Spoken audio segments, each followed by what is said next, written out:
Olá, boa noite. Meu nome é Luca Pesado, eu nasci no dia 11 de novembro de 1887 na Rússia. E hoje eu vou falar sobre um dos principais acontecimentos da Rússia, a Revolução Russa. Bom, como todos sabemos, uma revolução é uma mudança no poder político ou na organização estrutural de uma sociedade, e na Rússia não foi diferente. Bom, a Rússia era um país que ainda tinha monarquia e era um sistema absolutista, ou seja, o rei comandava tudo e todos. E também era um país que ainda estava no sistema feudal, e cerca de 80% da população trabalhava no campo, como era o meu caso, o caso do meu pai e o caso do meu avô. A economia era totalmente agrária, dependendo totalmente de grãos e tendo um governo totalmente autoritário. Antes da Revolução, até tiveram alguns governantes que tentaram modernizar a Rússia, mas era muito difícil, porque o czar sempre esmagava com elas. O czar ele não tinha constituição, ou seja, ele fazia exatamente o que ele bem quiser. Ao mesmo tempo em que aconteciam festas maravilhosas com gente linda e elegante, a maioria da população, como era o meu caso, lutava para ter uma vida um pouco melhor e menos miserável. Eu e a população, minha família, e meus amigos não gostavam muito do governo da Rússia.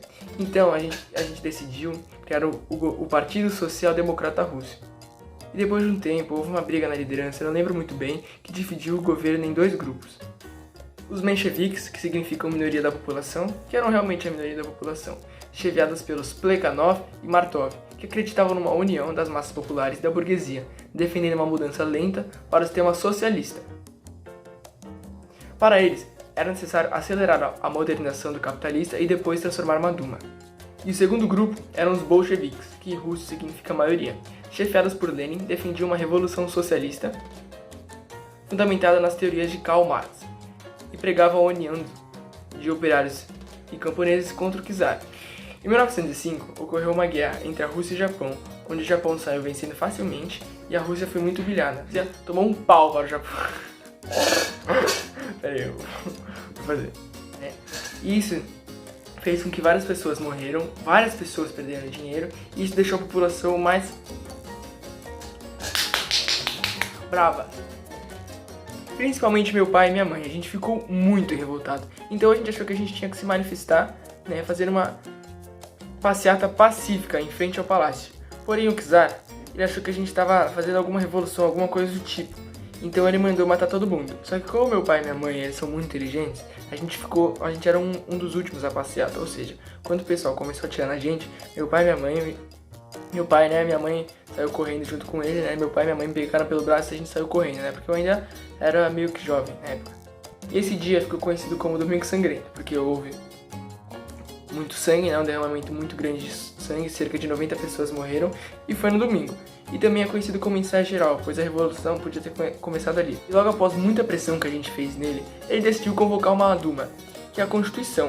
E independente da sua classe social, você iria concordar com a Constituição. Porém, logo após que o bafafá do Domingo Sangrento abaixou, ele cancelou a Duma, então meio que não serviu pra nada. E a situação só estava piorando cada vez mais, até que em 1914 ele teve a brilhante ideia de entrar na Guerra Mundial.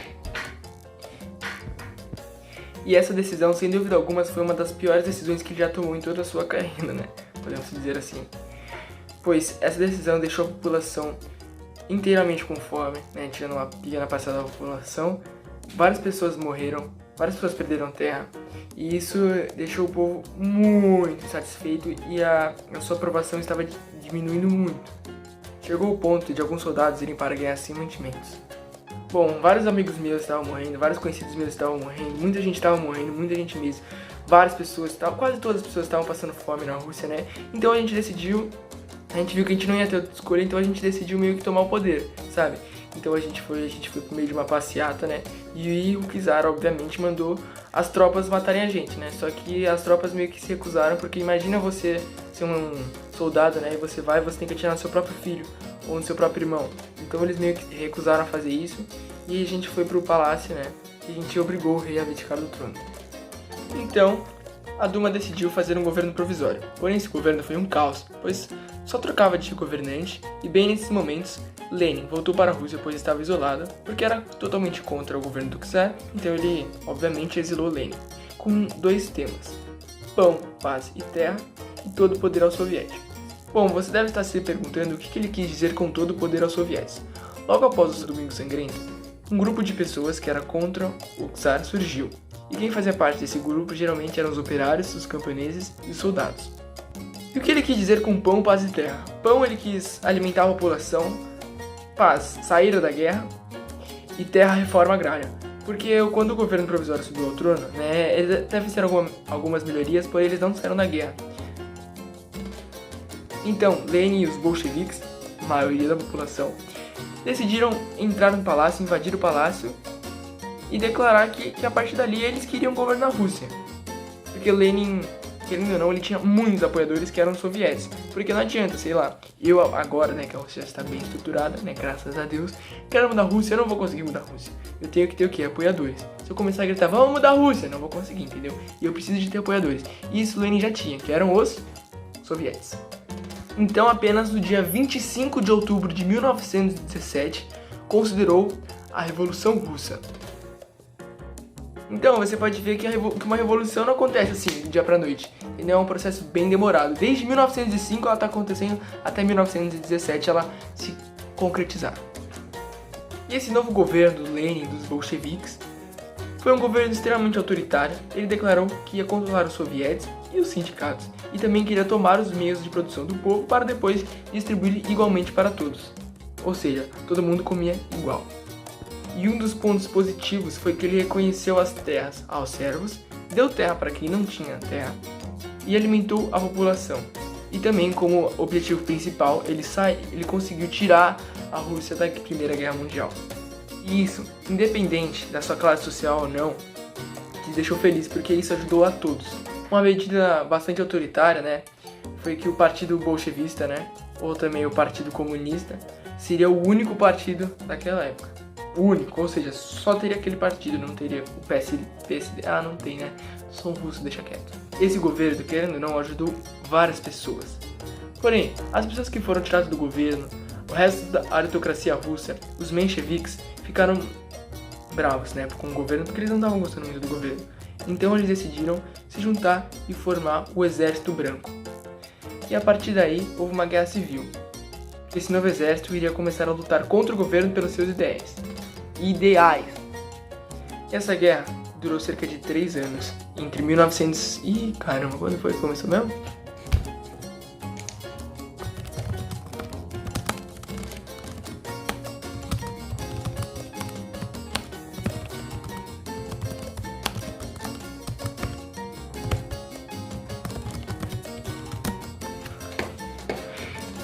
De 7 de novembro... foi quando eu nasci! De 7 de novembro de 1917 até 25 de outubro de 1922. Essa guerra entre o Exército Vermelho e o Exército Branco vai ser muito violenta e vai piorar muito a condição de vida das pessoas. Muitas pessoas vão morrer e várias pessoas vão passar fome. Lenin, né, o líder do Exército Vermelho, viu que não ganharia essa guerra na base do tiro, porrada e bomba. Então ele decretou o comunismo de guerra.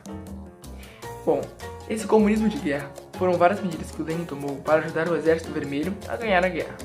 Algumas medidas foram o fim do comércio, fim da moeda, fim da propriedade privada, reforma agrária e controle de fábricas. Ele estativou várias coisas. O que significa isso? Ele vai lá, você tem uma loja. Aí essa loja vai ser do governo agora e o que ele vai fazer? Ele vai pegar essa loja para fabricar, sei lá, mantimentos para os soldados, munições, armamento, alguma coisa que vai ajudar o Exército Vermelho a ganhar a guerra. Que o princípio disso era ajudar o Exército Vermelho a ganhar na guerra. E esse comunismo de guerra deu certo, porque o Exército Vermelho ganhou. Mas qual que é a graça de ter um país que você ganha uma guerra de um país todo fragmentado? Ou seja, o país não estava estruturado, você não ganha guerra, o país estava legal. O país estava muito ruim, estava pior do que quando estava com os czares.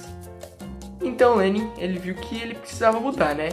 Então ele queria a NEP, Nova Política de Economia.